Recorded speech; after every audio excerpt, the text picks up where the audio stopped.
বৃন্দাবনের প্রধান নন্দমশাই। আপনার মনে আছে তো কি বলেছিল সে? তাকে যখন জিজ্ঞেস করা হয়েছিল যে কার কথায় সে এমন করেছে, সে তখন বলেছিল, আমি শুধু সেটাই করেছি যেটা আমার নন্দ মহারাজ করতে বলেছিলেন। উনি আমাকে আদেশ দিয়েছিলেন যেন আমি বর্ষণা যাওয়ার সমস্ত করের অন্নকে নষ্ট করে দিই। যে এই অপরাধ সে নন্দমশাইয়ের কথায় করেছিল। আর তারপরে সেই ব্যক্তির সাথে নন্দমশাইকে কথা বলতে আমরা সবাই নিজে দেখেছিলাম।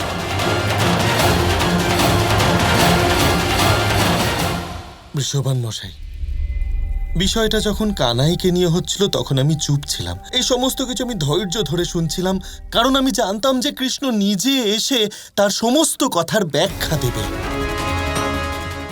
কিন্তু এইবার আমার সম্মানকে আরোপিত করা হচ্ছে।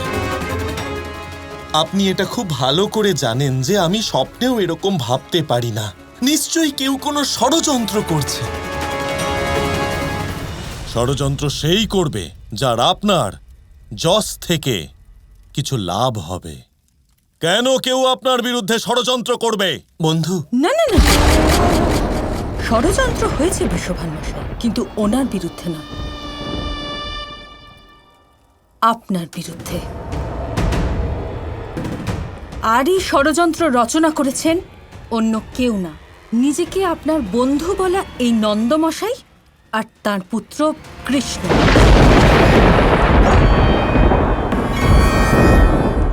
এসব আপনি কি বলছেন জটিলা কাকি? তোমার সাহস কি করে হলো আমার স্বামী আর আমার পুত্রকে অপরাধী ঘোষণা করার?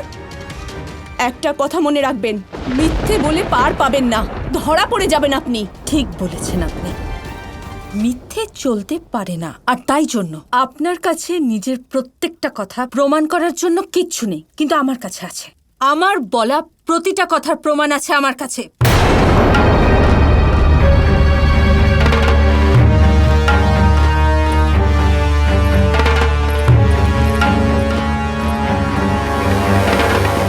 এবারে সত্যটা কি সেটা আমি নয়, স্বয়ং রাধা বলবে।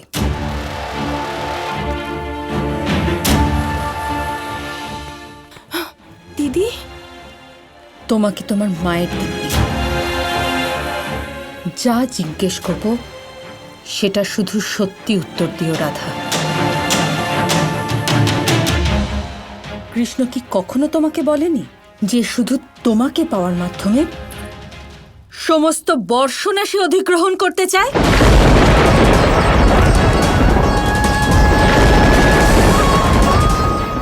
তুমি চুপ করে আছো?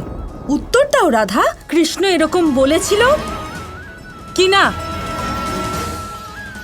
একদিন আমি বর্ষণাকে নিজের বশে করে নেব।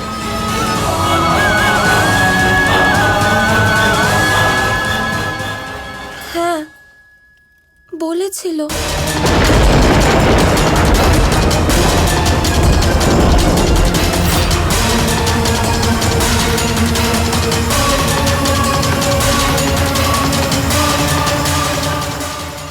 কিন্তু সেটা কৃষ্ণ এমনি মজা করে বলেছিল বাবা। এরকম কথা কখনো মজার হয় না মা। তুমি নিষ্পাপ, তাই তুমি বুঝতে পারো। ভুল করে ওর মুখ থেকে সত্য বেরিয়ে গেছিল, আর তাই এই কথাটা লুকোবার জন্য ও সেটাকে মজা বলেছে, আর তুমি মেনেও নিয়েছো সেটা। বৃন্দাবনের নাম করে তো অর্ধেক বর্ষণা নিয়েই নিয়েছিল ওরা, কিন্তু ওদের মন ভরেনি।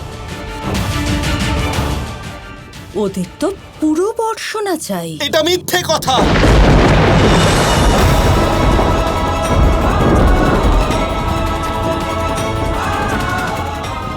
সত্যিই কি আপনি এই সমস্ত কথা বিশ্বাস করছেন বন্ধু, যে আমি আপনার সাথে এমন কিছু করতে পারি? যখন সত্যিটা সামনে আসে তখন বিশ্বাস করতে হয় নন্দরাজ। আর সত্যিটা চেঁচিয়ে চেঁচিয়ে বলছে যে আপনার মনে দোষ আছে, আপনার মনে দোষ আছে, আপনার মনে দোষ আছে।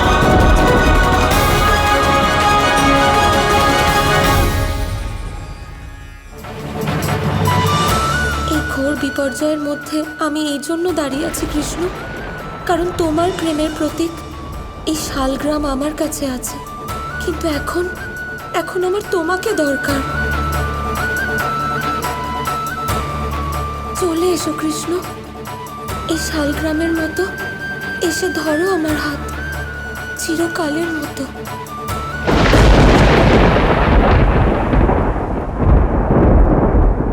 কানাই, কানাই!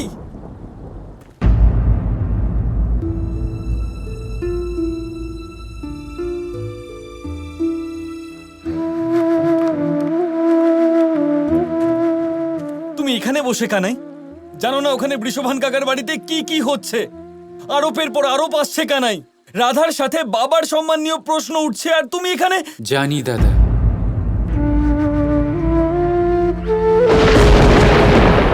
প্রেমের দ্বন্দ্বে সর্বদাই সম্মানকেই বাজি রাখা হয়। জানো যখন, তাহলে কিছু করছো না কেন কানাই? কারণ আমি কিছু করতেই পারবো না দাদা।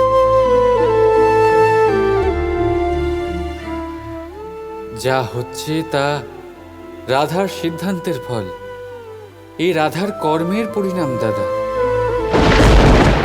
আর আপনি তো জানেন আমি কারোর কর্মের ফল বদলাতে পারি না। আমি শুধু এটা জানি যে তুমি কানাই, সেই কানাই যে তার রাধার সমস্ত কষ্ট নিবারণ করেছে আর করে যাবে।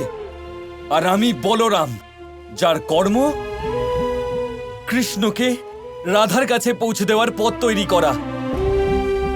আর আমি যে কোনো পরিস্থিতিতে সেই কর্ম করব।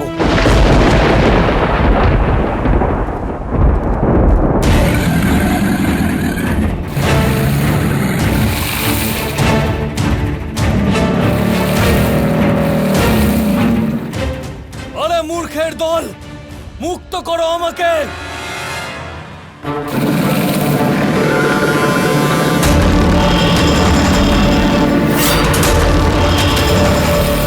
তোমরা আমার সাথে এরকম করতে পারো না। আমরা সেটাই করছি। মহারাজ কংস যেটা আদেশ করেছেন, ওই দড়ির যতটা সময় বাকি আছে পুড়ে যেতে, ঠিক ততটাই সময় আছে তোমার মায়ের কাছে। যেভাবে এই দড়ি ওই আগুনে আস্তে আস্তে জ্বলছে আর পুড়ে যাচ্ছে, ঠিক সেভাবেই তোমার মায়ের কাছে নিজের পুত্রকে বাঁচাবার সময় পেরিয়ে যাচ্ছে। এদিকে এই দড়ি পুড়ে যাবে আর ওদিকে তুমি শেষ হয়ে যাবে। আরে আমাকে ফেলে কোথায় যাচ্ছ? মুক্ত করো আমাকে!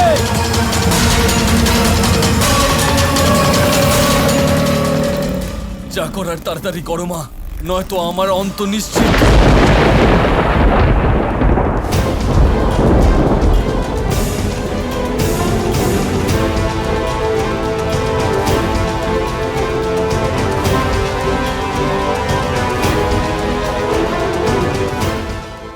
দাদা এসে গেছেন।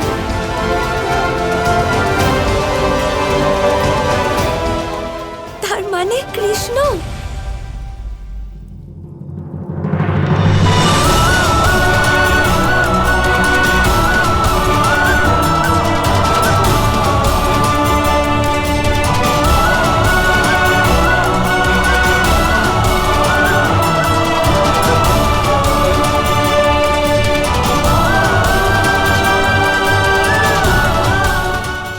কৃষ্ণ,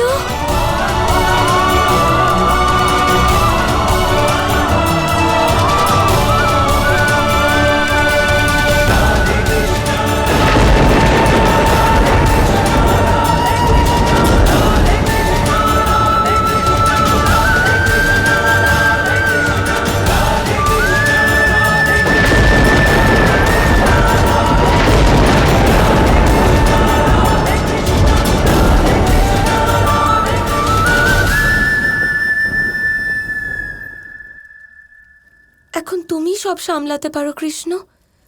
দিয়ে দাও সবার প্রশ্নের উত্তর।